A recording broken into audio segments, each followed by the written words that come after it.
जीवित परमेश्वर की आराधना मैं करता रहूँगा सदा।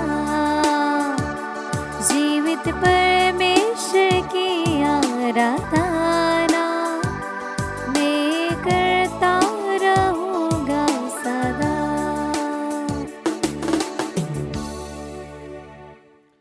Hallelujah, hallelujah. यीशु की स्तुति हो, यीशु की स्तुति हो, यीशु की आराधना हो। यीशु की आराधना। Hallelujah, hallelujah, hallelujah. हालेलुया।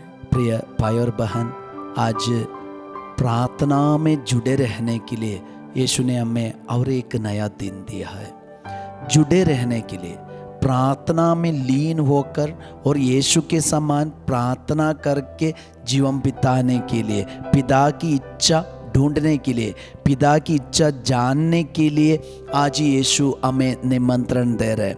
अभी हमारा प्रार्थनामय जिंदगी का एक प्रॉब्लम ही है। हम लोग, मैंने देखा है कि कई बार लोग साधना में भाग लेने आते और रिट्रीट सेंटर में आते हैं कि कुछ मतलब रखकर, ये अच्छी बात है, फादर उनको दोष नहीं लगा रहा है, लेकिन कोई फादर ने देखा है कि कोई का अंकल आंटी वे प्रार्थना करने के लिए आते और कुछ दिन के बाद फिर नहीं देखते। तो एक बार मिलते तो उनसे पूछते कि क्यों आजकल नहीं दिख रहे, तो उनका ये कहना है फादर हम कुछ दिन इसलिए लगातार आए थे कि मेरी बेटी की शादी नहीं हो रहे थे, तो उनकी शादी हो गई, तो शादी हो गया, प्रार्थना बंद हो गया। और कई लोगों के जिंदगी में ये देख सकते, कोई प्रार्थना करने आते जमीन में और मिट्टी में कुछ प्रॉब्लम है, वो पेपर वर्क काम हो गया, सही हो गया, फिर प्रार्थना करना बंद कर देते। ये नहीं है प्रार्थना। प्रार्थना, सच्ची प्रार्थना क्या है? ईश्वर का वचन हमसे कहते हैं कि नित्य प्रार्थना करनी चाहिए। तो कुछ पाने के लिए प्रार्थना नहीं, सिर्फ शादी होने के लिए, जमीन का पेपर सही होने के लिए, पेंशन मिलने के लिए, नौकरी मिलने के लिए, वो नहीं है। प्रार्थना मतलब नौकरी के बाद भी यीशु से जुड़े रहना, यीशु के साथ एक रिश्ता जोड़ना, वही है प्रार्थना। हम वचन सुनेंगे, थिस्सलुनीयों का पत्र, थिस्सलुनीयों का पहला पत्र है, अध्याय 5 वचन संख्या 16। आप लोग हर समय प्रसन्न रहे, निरंतर प्रार्थना करते रहे, निरंतर प्रार्थना करते रहे। तो वचन संख्या 18 में ईश्वर का वचन कह रहे 5:18 में निरंतर प्रार्थना करते रहे। ये ईश्वर का वचन है। तो प्रार्थना कब करना? सिर्फ अपनी जरूरत को पूरा करने के लिए ना, निरंतर। उसके बाद भी प्रार्थना करनी चाहिए।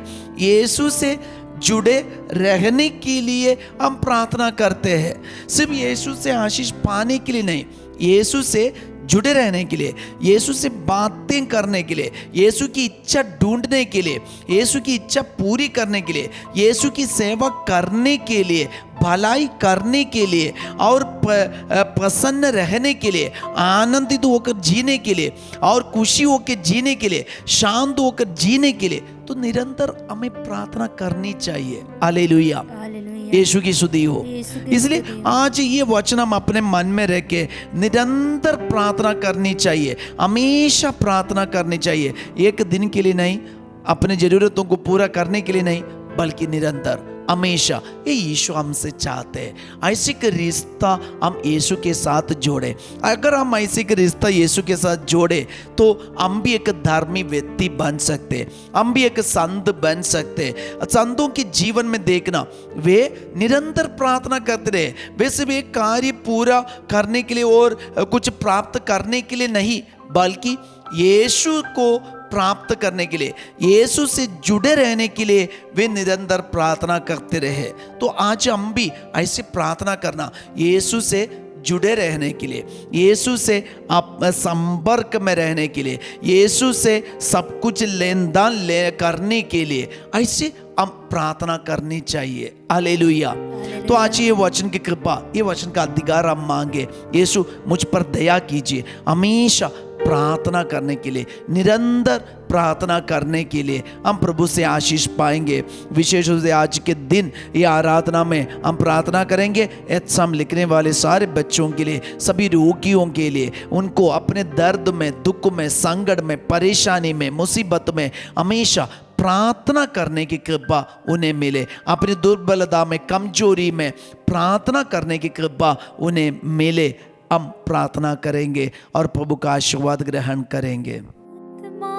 और सच्चाई से आराधना करते हैं, आत्मा और सच्चाई से आराधना करते हैं, आत्मा और सच्चाई से आराधना